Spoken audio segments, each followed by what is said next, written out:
ஓம் சிவாய நம. அஸ்ட்ராலஜர் ஆயில்ய மைத்திரி. இரு மனம் இணையக்கூடிய அற்புதமான ஒரு நிகழ்வு தான் திருமணம்.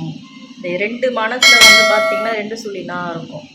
இந்த திருமணத்தில் பார்த்திங்கன்னா 3 சுழினா இருக்கும்.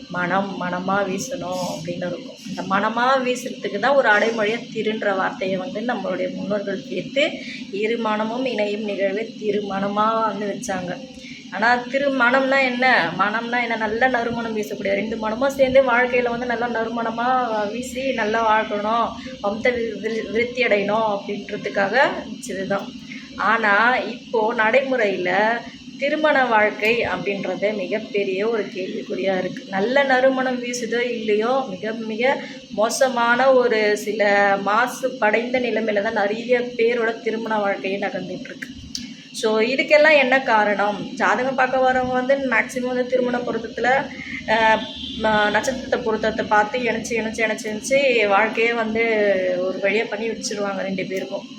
ஸோ நட்சத்திரம் பொருத்தம் இல்லாமல் கிரக சேர்க்கை கொண்ட 2 நபர்கள் இணைந்து அவங்களுடைய திருமண வாழ்க்கையை மகிழ்ச்சிகரமாக எப்படி வாழ்ந்துட்டு வராங்கன்றத ஒரு உதாரண ஜாதகத்தோடு நாம் ஒரு பெரிய பதிவாக பார்ப்போம்.